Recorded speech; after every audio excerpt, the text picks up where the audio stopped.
काहे के लिए पाला पोसा है? फांसी देने के लिए? लेकिन अब मुझे कोई धोखा नहीं दे सकता, तुम भी नहीं। ये वो फिल्म है जिसके लिए नूतन को अपना पहला film fair best actress award मिला था। खूबसूरत तो वो थी ही, उन्हें इस फिल्म में हर तरह की इमोशन प्ले करने का मौका मिला।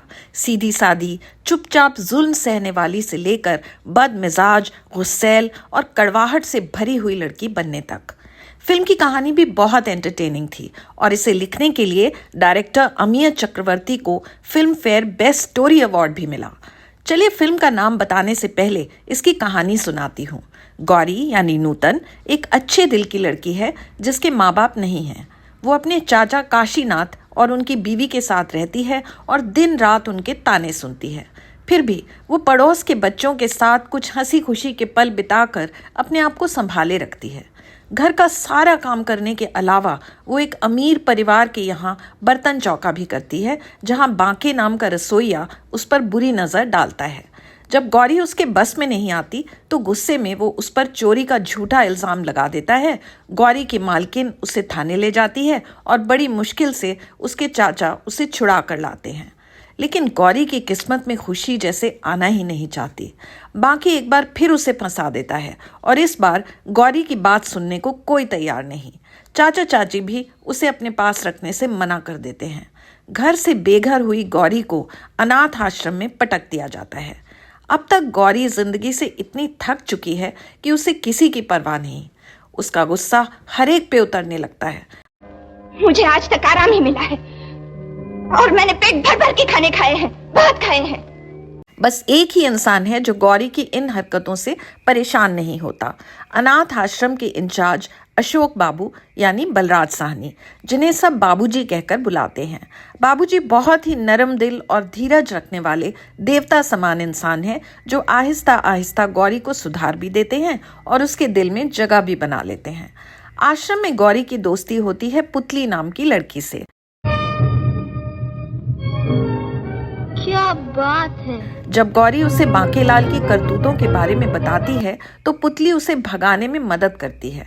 गौरी बांके के घर जाकर उसे डंडे से पीट पीट कर अपना हिसाब चुकाती है। गौरी के साथ साथ ये सीन देखकर ऑडियंस को भी बहुत आनंद आता है। धीरे धीरे गौरी वापस पहले जैसी अच्छी लड़की बनने लगी है। बाबूजी को तो वो बहुत ही मानती है, लेकिन उन दोनों के बीच एक बहुत बड़ी दीवार है, बाबूजी के दिल की बीमारी, जिसकी वजह से वो चाहते हुए भी गौरी को अपनी जीवन संगिनी नहीं बना सकते।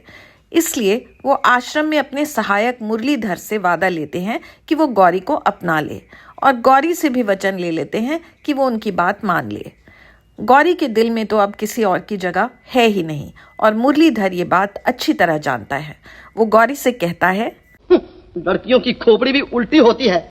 जब हुक्म मानना चाहिए था तब नहीं माना, और जब नहीं मानना चाहिए तो कहती हो ये उनका हुक्म है। लेकिन अब तक अशोक बाबू आश्रम छोड़कर दूर जा चुके हैं। क्या उनका गौरी से कभी मिलन हो पाएगा या गौरी एक बार फिर समाज की सीमा में बंधी ही रह जाएगी?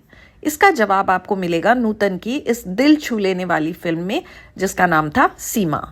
सीमा फिल्म में 6 गाने हैं और हर एक में जिंदगी जीने का फलसफा छुपा है।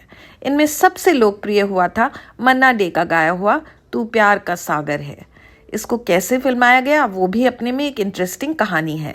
बाय चांस बलराज साहनी उस वक्त एयरपोर्ट जाने की जल्दी में थे, लेकिन डायरेक्टर अमिय चक्रवर्ती ने अनुरोध किया कि वो पूरा गाना उसी दिन शूट करना चाहते हैं। बलराज साहनी ने उनकी बात मान ली और पूरा गीत एक कुर्सी पर बैठे बैठे पिक्चराइज किया गया। सिर्फ 3 शॉट और एक ही टेक में सॉन्ग ओके हो गया। आप फिल्म में इसे देखेंगे तो कह नहीं पाएंगे कि ये जल्दी में शूट किया गया है। ये कमाल था बलराज साहनी की एक्टिंग और अमिय चक्रवर्ती की डायरेक्शन का। मैंने इस चैनल का कंटेंट बनाने के लिए काफ़ी सारी पुरानी फिल्में देखी हैं और जितना देखती हूँ उतना ही एहसास होता है कि उस वक्त की फिल्मों में कितनी गहराई हुआ करती थी। चाहे वो देश प्रेम हो या सच्चाई के रास्ते पर चलने की सीख, उस वक्त के स्टोरी राइटर्स और सॉन्ग राइटर्स बहुत सुंदर रचनाएं लिख गए। सीमा फिल्म की अच्छी बात यह है कि इसमें सीख तो है, लेकिन उसे प्रेजेंट करने का अंदाज बहुत एंटरटेनिंग है। कोई लेक्चर, कोई लंबी स्पीच नहीं, सिर्फ कहानी, कैरेक्टर्स और गीतों के जरिए ये अपनी बात कहती है। डायरेक्टर अमिय चक्रवर्ती ने ज्वार भाटा, पतिता और 1952 की दाग जैसी फिल्में भी बनाई, पर शायद सीमा उनकी सबसे खूबसूरत फिल्म थी। इसमें आप नूतन की भोली मुस्कान देखकर खुश हो जाते हैं और उसके आंसू देखकर पिघल जाते हैं। जब वो तोड़ फोड़ करती है तो आपका दिल भी थोड़ा सा टूट जाता है, और जब वो बलराज साहनी के सपने देखने लगती है तो आप दिल से चाहते हैं कि दोनों की शादी हो जाए। एक्ट्रेस शुभा खोटे ने पुतली के रोल में सीमा फिल्म से अपना करियर शुरू किया था।